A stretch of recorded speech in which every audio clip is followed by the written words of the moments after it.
A young man was asleep in his room in a luxury hotel. At the same time, a SWAT team was in front of that exact room where he was staying. Immediately, they barged in with full force. Put your hands in the air! He woke up in a pool of sweat, and he was thinking to himself, "That's it, I'm gone. They came to get me." In reality, this was just a dream, and the hotel doorbell rang.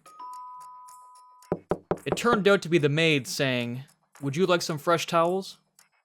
This man was having nightmares because he was doing something so terrible and so illegal, he was expecting to get arrested at any moment.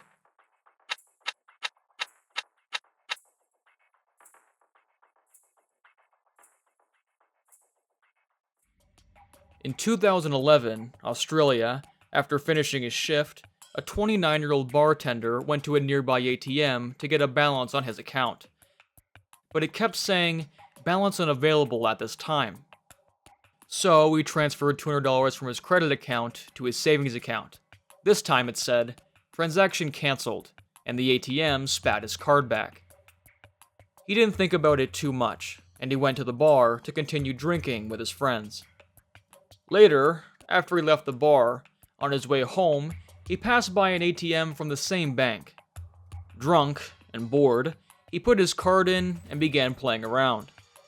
Again, he sent $200 from his credit to his savings account and withdrew the money. He did this multiple times with different amounts. When he woke up in the morning the next day, he thought that what happened was just a dream. But to his surprise, as soon as he checked his wallet, he found a couple $100 inside. Then he quickly checked his savings account and found $2,000. Unbeknownst to him, this was just the start of a rabbit hole that would make him a millionaire overnight. But every 24 hours, he had to do one important thing to prevent this scheme from collapsing over the coming months and avoid the authorities.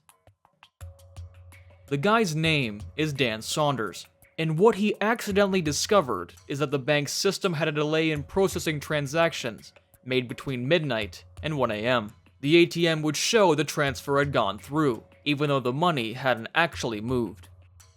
On the first day, Dan spent $2,000, but the glitch will still work, following certain conditions. On the second day, he transferred $4,000 to make sure his balance didn't stay negative. This is the case because the transfer at night would go through, then reverse 1 day later. Dan stayed ahead of that reversal by doing another one every night between midnight and 1 a.m. Using this glitch, he could have fooled the bank system into having millions of dollars in his account. But he took it slowly, doing the same thing every night at the same time window, without fail.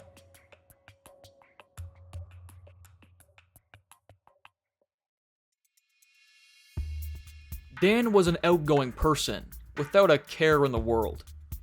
With this newly found wealth, he went on a massive shopping spree, splurging on luxury clothes, high-end electronics, and most of his mites were spent partying in VIP sections of clubs, ordering bottle after bottle of premium drinks, and treating friends, and even strangers, to lavish nights out.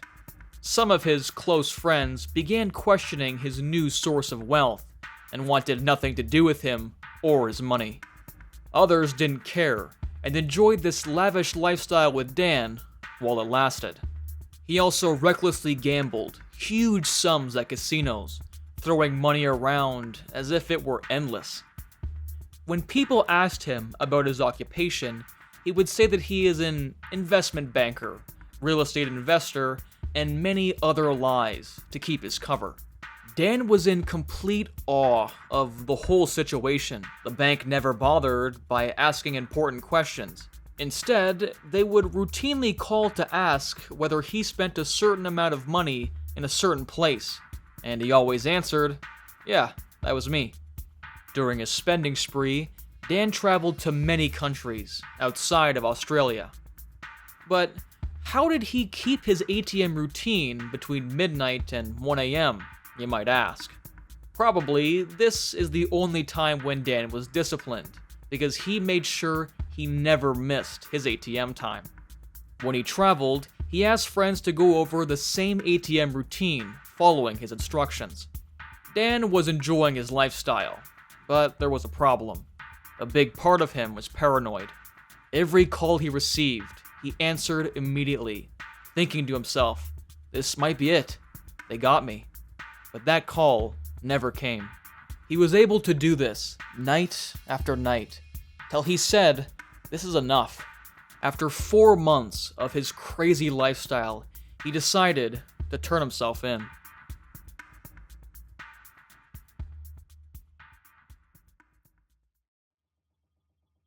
First, he contacted the bank and told them about his story. The bank said, "It's a police matter. We can't talk to you. They will contact you. You're in a lot of trouble." And that was it. After the call ended, he was expecting police to come arrest him at any moment. To his surprise, day after day, month after month, he heard nothing from the bank or the police for 2 years. But why? The most logical explanation is that the bank didn't want the negative press about a random guy exploiting a glitch in their ATMs, stealing millions because it could hurt their image and the trust of their clients.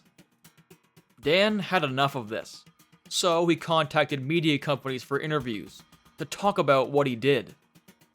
Now it became worldwide news, so the bank had to face the music. He decided to go public with everything about the ATM glitch, how he exploited it. He reached out to media outlets, including Vice, to tell his story. His interviews somehow painted Dan as a sort of modern-day Robin Hood, though he admitted he wasn't doing that because of selflessness and wanted to give to the poor. He knew going to the media was a huge risk, especially since he hadn't been charged with anything. Most likely, if he didn't talk, no one would have known about this in the first place, because this was a dangerous secret for the bank and its investors. But for Dan, revealing the truth became more important than hiding from the consequences. He actually admitted in interviews that he went to therapy sessions, and the conclusion he came to is that he just had enough, and as cheesy as it sounds, he believed the truth would set him free. Dan believed that, by coming clean and cooperating, actually he might be treated with leniency.